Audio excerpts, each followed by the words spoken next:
Hello, my fellow art-loving friends. I am Louis Guidetti, and it is time we collectively embark on a magical little journey in this wondrous little world we all like to call art. When I was first contacted to do this video, you weren't contacted, you just showed up. Why don't you go I really took my time with this video and made it as comprehensive as possible. I have everything organized by topics, and I have those time-stamped in the description below if you want to fast forward to them. And this video specifically is made for those of you who might be having a very hard time in painting, especially beginners. I myself had a very difficult time when I first started, and this is definitely a resource I would have loved to have had when I first started painting. We will be going over how to develop a complex painting, how to arrange your colors, how to paint intricate details, and how to paint reflections, among other things. So without further ado, let us delve into the video. Now, this is a commission piece on Smarter Than You, and I already did a video on the setup and why I arranged the objects the way that I did, so I'll link that right here. The key to doing a complex painting is to start off simple and set the table for the intricate details you will paint down the road. Take your time and focus on getting the big basic shapes correct. On a painting this size of 18 inches by 24 inches, I normally spend about 2 to 3 days in this very basic stage. Do not be discouraged if you have a difficult time with this, where you constantly find yourself trying to add color and detail before you should. It is human nature to do so, but try to recognize when you prematurely bring such complexity into your work when you first begin a painting. One of the most important lessons I have learned from painting in this classical method is to not get discouraged when this happens, but to rather use it as an opportunity to correct the work and bring it closer to perfection, like my face. After I've pushed myself in the monochrome blocking stage, I work out my calves, I mix 2 or 3 basic piles of paint for the main colors in the work. The goal at this stage is to simply continue hatching out and correcting the large shapes while creating a sense of light and introducing basic color. Don't spend all day trying to get the color accurate, because it is not yet important. Just get within the ballpark and squint down to get the proper light effect on every object. Remember, my dear peasants, a solid work of art has a unified flow of light. Light is how we see and make sense of shapes. As I've mentioned before in my several hundreds of thousands of flawless videos, squinting is the most efficacious means of observing the large shapes and capturing a unified flow of light. When we squint, it obscures the unnecessary detail that we should initially avoid, and it also helps us to see more clearly where we should place our light. This is called getting the impression. We are getting the impression of what we are seeing, which means our lights are properly keyed up and the drawing is correct. And as in the construction of the drawing, we want to keep the colors and values very basic so we don't walk the path of the idiot and waste our time mixing colors all day that we will eventually paint over in correcting the drawing. Right now, we work as simply as we can while prioritizing the drawing and light impression in the interest of continuing to build a strong foundation to paint our detail on top of later. I am starting to put a level of detail in the statue of Aphrodite and the vase, but I am careful not to get carried away. My goal remains to correct the large shapes, and as predicted, they are accurate enough for me to start breaking down the shapes within them. I can use the drapery lines to further measure if the larger shapes are correct, big brain. If the details within the statue do not fit properly, I will know that I need to make further corrections to the overall drawing. For this reason, I am constantly staring at the overall shape while painting the tiny details within them so that I can fully understand the shapes and more quickly correct them. I set the table to paint the folds by making the basic shadow shapes on the statue slightly darker because I find it easier to work from dark to light.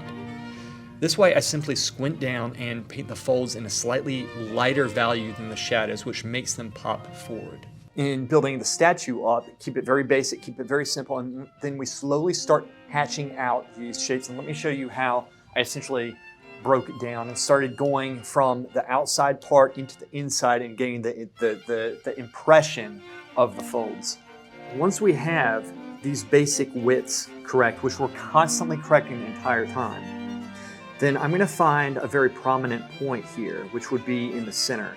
And this is a good point right here to measure off of, because we can measure these widths off of.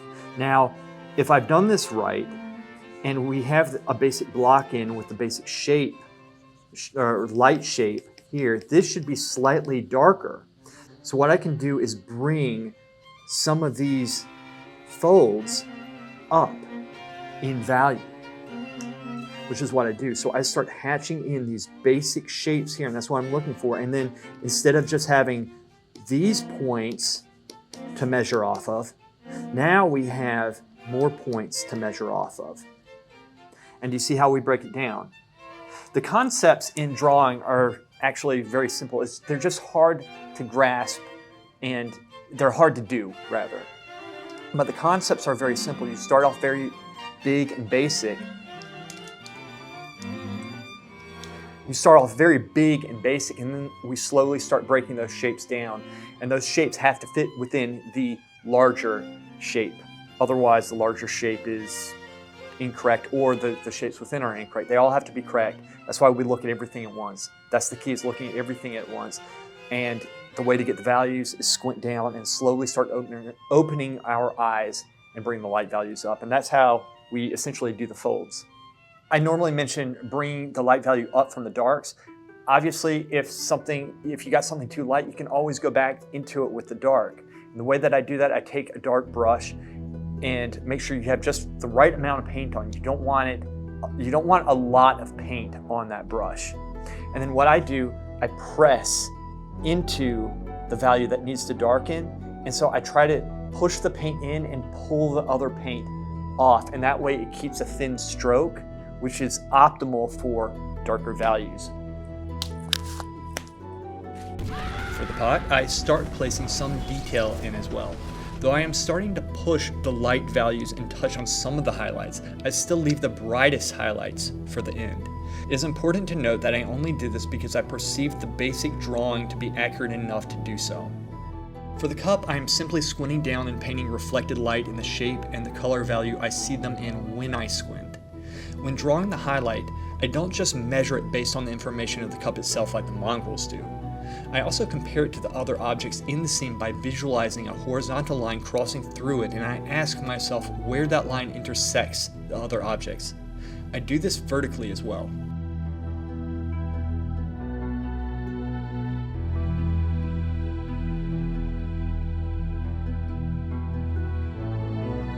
I'm working the detail of the pot with the number 2 hog hair round brush, and I will start using the palette knife shortly.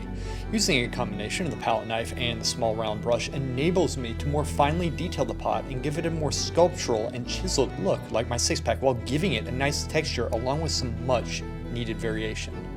Honestly, working with the palette knife and going between the palette knife and the brush is one of my favorite techniques to do. You just have to be careful because it's a bold technique, but if you just throw it down very broadly and are too bold with it, you're going to lose the intricacy, the subtlety of the work. So you still have to be meticulous, you have to use your head, and ideally you do this in the light areas and add less paint as you get progressively darker so that the shadows recede. So you'll notice when I paint, I don't throw the darks down, I don't build them up very thickly, though you can do that. I tend to make my lights pop forward more to keep a more three-dimensional effect that assists in convincing the viewer that that is a very tangible object that is painted onto the board. Now, this is a dark cloth, and one of the mistakes I see a lot of morons make is they kill the light effect by making it look too light. This cloth will not have a lot of white in it, especially in the midtones of the darker areas. I like to work from dark to light because I find it easier to incrementally build the light shapes up from the darker shapes. Heart to heart. If you are a beginner and you are like I was back in the day, and you hate still lifes with a burning, fiery passion, all right? I know how you feel, right? Because I too hated still lives, and I might still hate them, but they have very good benefits to you. It's like your painting vitamins, okay? You learn a lot of things. You learn composition. You learn color, painting different objects, okay? And the color, painting different colors, right? Different colors, all right? Objects.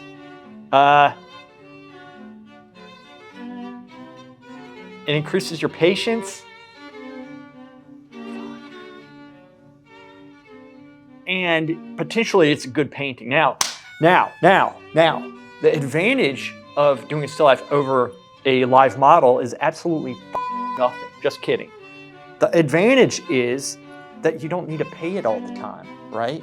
You don't need to pay these losers to come in and sit for you, right? You have objects and you just paint them. They're always there, they're always punctual. It's real life, so you're not going off a photograph. I always view my painting from a slight distance and then walk up to paint. Working this way will increase your visual memory, take away geometric perspective warp when you observe the still life, and it will help you make the painting look correct from close up and further away. I literally hated painting still lifes. I hated them. To the point where I would interview my friends who did like the still lifes for some odd reason, and I would ask them, what do you like about painting still lifes? And then I would sit there and normally strike a pose like this and be like, when in reality, I was trying to focus, but I just couldn't listen to them because it was so boring. And so literally nothing was going through my head at that point. I was just, and that's how it was.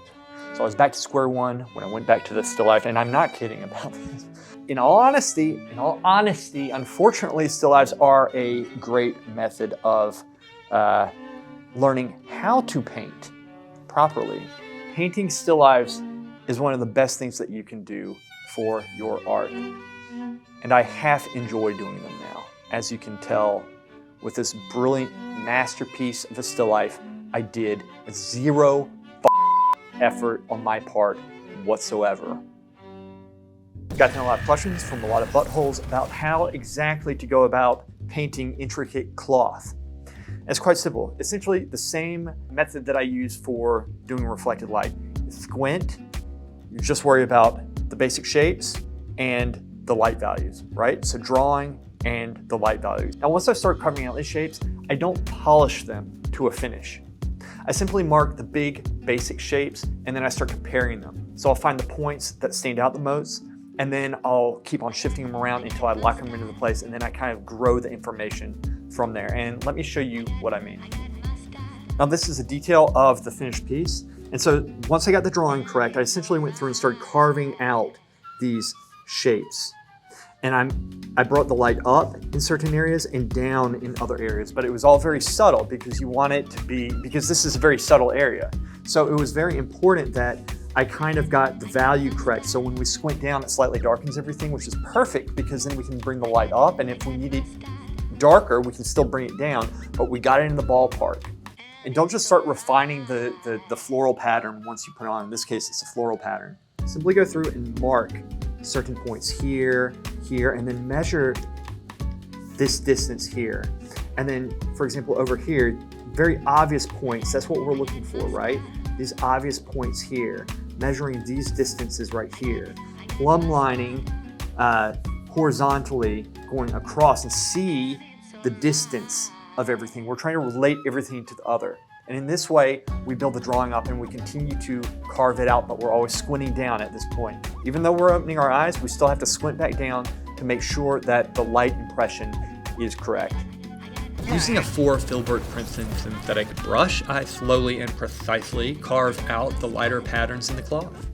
I am able to do this because the larger shapes are correct and the foreground I'm painting was strategically left slightly darker so that I could paint the lighter strokes on top. Depending on what I'm painting and even how I'm feeling that day, I will use different brushes. I like to switch my brushes up between hog hair and synthetic hair, the shape of the brush and the size. I felt the stiffness and shape of the synthetic filbert would best enable me to get the proper floral-like patterns on the cloth. I also have to say that recently I've been paying more attention to my gut of what I am feeling I need to paint with that day before I even begin painting. Learning to pay attention to your instincts in this manner can help prevent you from becoming generic and too stiff in your own work. However, if you are just beginning, you might not have these instincts, and that is okay, compassion. For you, it's just important to stick with a basic brush and learn all of its secrets through practice. Do not think you need an array of brushes to do a painting like this. As in all of my detail, I do not only look at the immediate area I am painting on, but rather the entire picture. I will draw mental lines from the detail out and try to visualize where those lines cross through other shapes. Doing this will train that lump that sits 3 feet above your ass to make multiple comparisons for every detail, which will increase accuracy and further unify the out of the painting.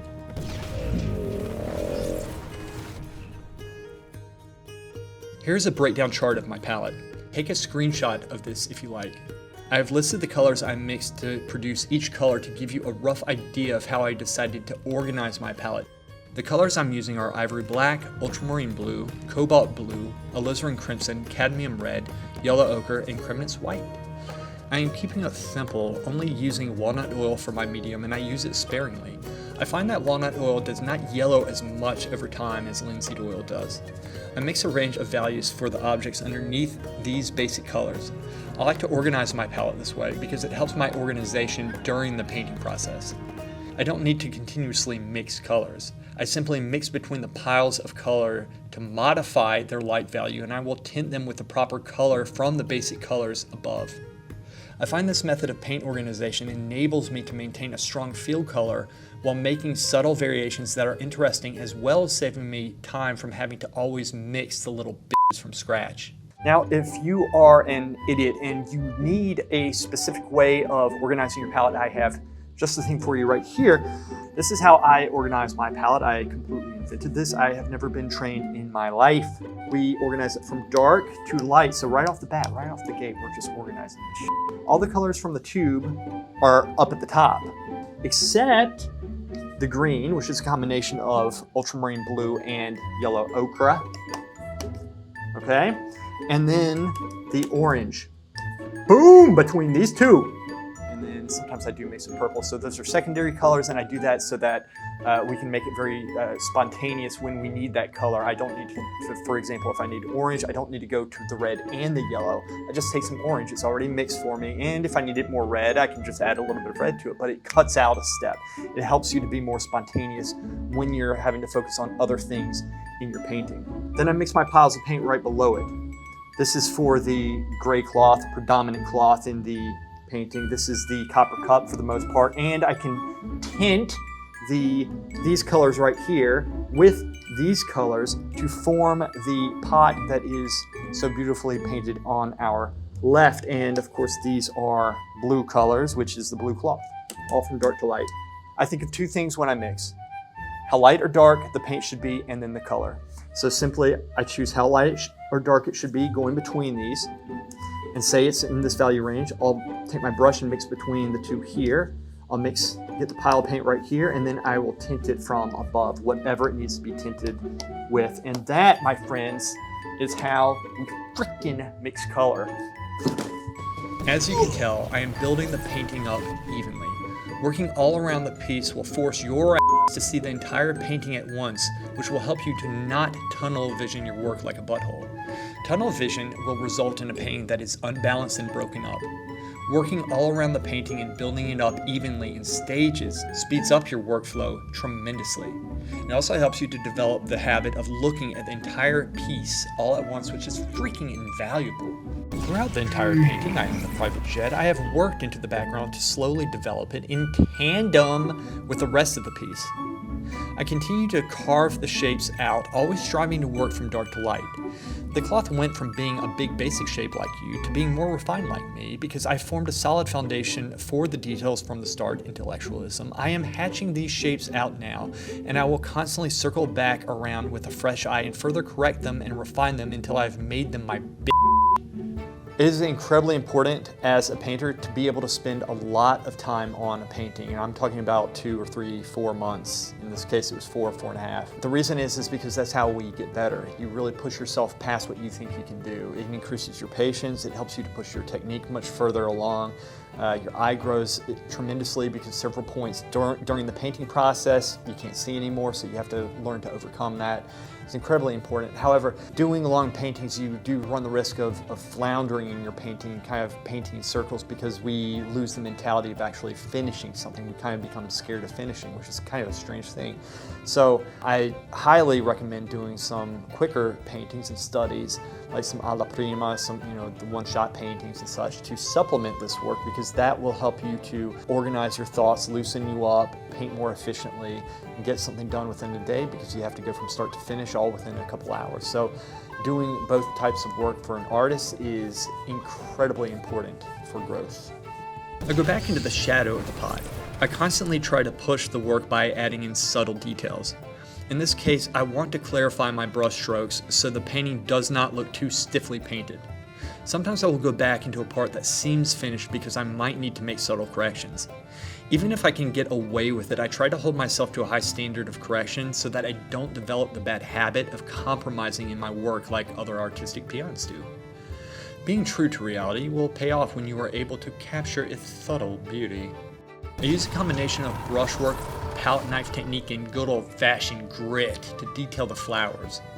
Learning to use different tools when you work will help give your art some much-needed variety. However, just because you paint something with a specific brush doesn't mean that's the only brush that can make that effect. Learn to maximize each tool you have by learning the variety of ways you can use each one. If you are first starting, I recommend limiting your tools and working with what you have in the interest of fully discovering each tool's potential. A good exercise would be to make a still life using only one kind of brush. I guarantee that your ass will be amazed at the variety of brushwork, both large and small, you can create with, say, a number 4 or a number 9 hoghair filbert brush. If you really want to push your work forward, it is important to strive to understand your subject matter. Having a live setup is key because you can walk up to it and view it from different angles. The stems of the flowers that were lying flat, for example, took the path of your face and looked like a mesh of greenness from a distance, and I couldn't really see what was happening, and I didn't want this ignorance reflected in the work. Walking up and viewing it at different angles helped me to better understand it. You can use this technique in anything you do from real life, whether it is landscape painting, portraiture, or figure painting. I return to the blue cloth with the intention of further correcting the general shape while bringing up the light and color with the detail. I take my time painting because normally painting too quickly, though it feels like you're going faster, causes your ass to make more mistakes without catching them, thereby actually slowing down the painting process significantly. I could have used a synthetic brush with a sharper edge to get the pattern, but I felt like using a hoghair filbert that day instead. I want to tie the cloth into the piece and not make it look like it is detached, so I work the edges at the same time as I'm developing the form in the cloth. I make sure the shadows are deep and that they recede so as to make the lighter blues pop and to appear much more three-dimensional. I massage the foreground around the cloth with my brush up to where the edges meet. It is important that the cloth actually feels like it is physically resting on the surface, and to do this, one needs to pay careful attention to the shadow line under the cloth and the very sharp and soft edges it contains therein. Notice how my brush points to the color I'm working towards and pushes the paint up to the shadow line. This gives me much more control over the edge I am painting. Working the edges in your painting is a solid way to both unify the work and make it look more realistic. When you work an edge, don't just paint one side of it and leave the other side untouched, especially if you are painting over dry paint. Work both edges at once so you don't have that dry edge look because it rarely looks attractive. Edges have transitions that are both sharp and soft to various degrees. This contrasting variation in shadow edge sharpness makes the objects look more three-dimensional. As the blue cloth is more settled into the painting, I continue hatching out the form, working my glorious way up to the light. It is important to note that there is very little white in the midtones of the cloth. This helps me to keep the proper light balance in the painting while enabling me to make the cloth more saturated in color, which is truer to reality and makes the painting more vibrant in general. I like keeping the brush strokes relatively brushy where you see them from up close, but from further back they blend to create a finer, more civilized look.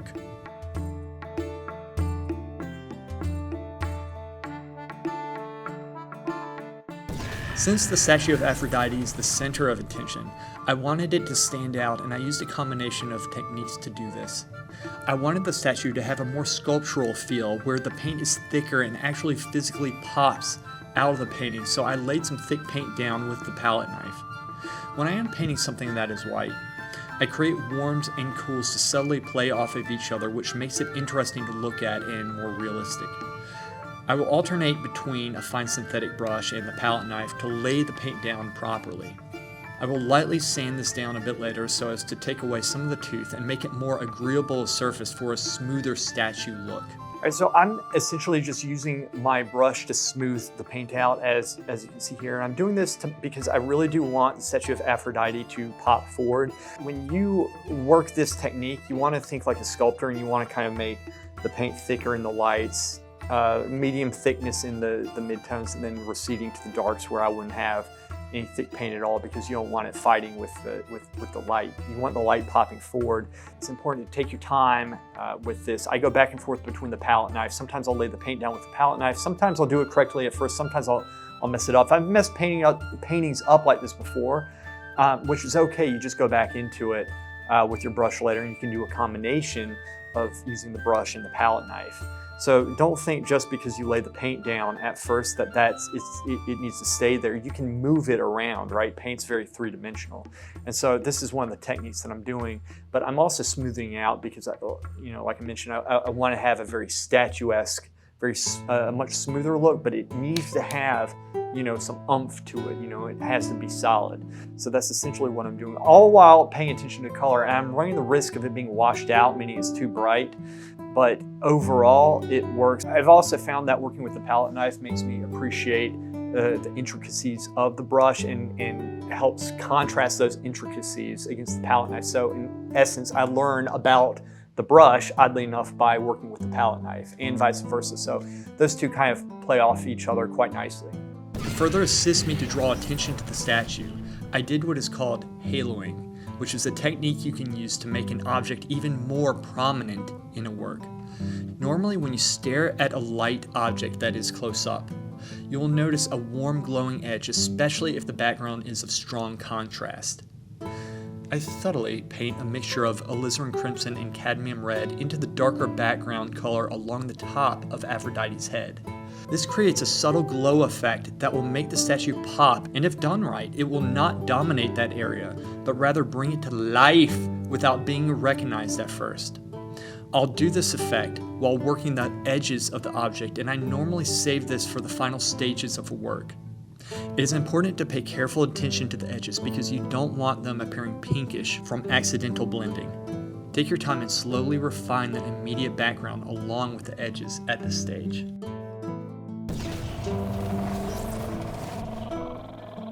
I continue building up the paint on the statue, and at the same time I correct and push the drawing further. No matter what technique or finish you decide to put on your work, always work towards correcting the drawing. Even though I am putting in subtle details and building upon the light values while working up the paint thickness, I am making all of these judgments based off of what I see when I stare at the entire painting while trying to figure out the big shapes. In other words, Simpletons, always correct the big shapes even when you're doing detailed work. For me, detail and correcting the large shapes are the same thing. In painting, think of reflections as simple shapes with a specific light value and color value. Squint down to simplify the basic reflections within the object. Work from dark to light. Make sure the shapes you draw are accurate and slowly build the color up over time. The cup is dark and warm, so I first established the darkest parts of the cup with a basic mixture of ivory black and cadmium red. I squint down and using a mixture of ivory black, cadmium red, and yellow ochre, I hatch out the basic shapes I see when I squint. As the drawing becomes more correct, I will start carving out smaller shapes within those I just painted, and I will continuously modify the colors based on careful observation.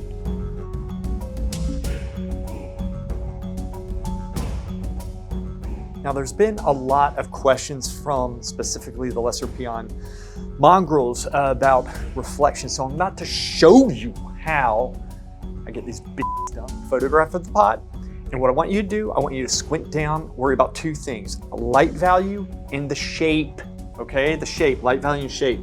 We're gonna squint down, and essentially we break it down into these shapes right here. So we're just gonna break it down into these values, and this can be essentially the same as these right here. You don't need to be very specific yet. And we're going to shadow in this shape right there with a specific value. Same here. And in fact, this is pretty cool because we have this shadow shape going there, okay?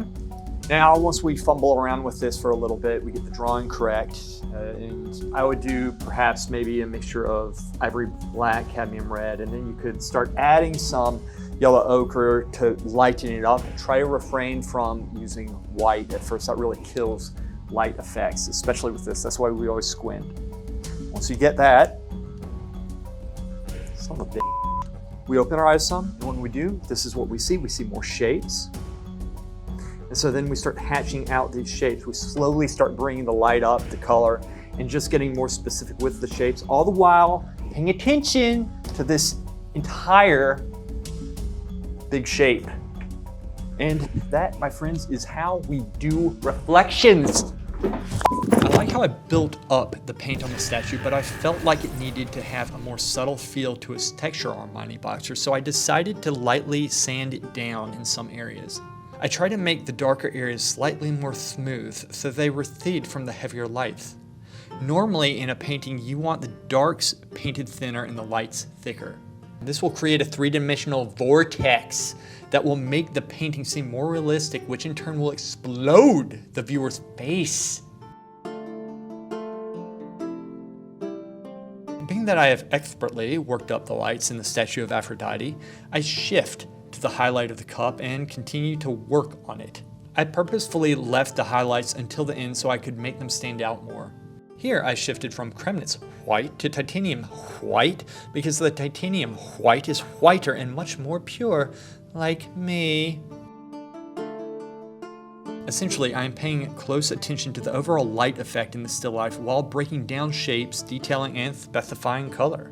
I place the stems of the flowers at this point because the drawing of the blue cloth I need to paint on top of is unsurprisingly correct, and I know I will not need to shift anything that would cause me to have to repaint the stems like a dumbass. I could have used a palette knife here, but I felt like I needed a flat synthetic that day, and I simply twisted the brush at the proper angle to get the specific shapes. I then cut back into the stems with the underlying background to correct them. I moved back to the statue and continued to refine shapes, bring light values up or down, and push the color. All the footage you have seen is obviously a fraction of the work I did, but I was constantly moving around between subjects like this. Within a day, I might cycle several times between 3 or 4 different objects. Constantly working between subjects helps us to continuously see the entire painting at once. When I am placing the highlights, I try to work them all at the same time so as to accurately relate them to one another and to form a unifying light effect in the painting as a whole. I am slowly building up the paint in the lighter areas, which helps contrast the darker areas that I tried to paint more thinly so they recede. I did not paint back into the darks as much. If I did, I would either paint very thinly, or I would lightly scrape down the dry paint first so it would remain thin. The top of this pot had a really nice glow and a pattern that really added a lot to the painting. Keeping an eye on the entire work and slightly squinting down, I hatched in the details and pushed the light as much as I could using a mixture with titanium white. These highlights are only able to be highlights if there is the proper contrast of darks and midtones. This is why it is important to learn to key your light and dark values up properly and be disciplined enough during the course of a long painting to not overwork the painting and make everything too over-observed and bright. So always remember, every time you forget to key your values, another innocent light effect dies.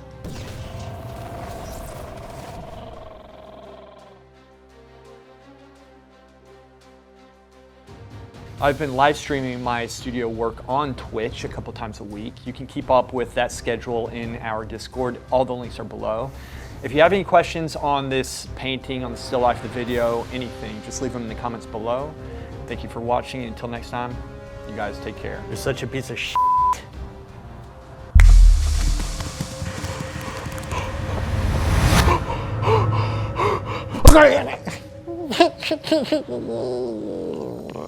No.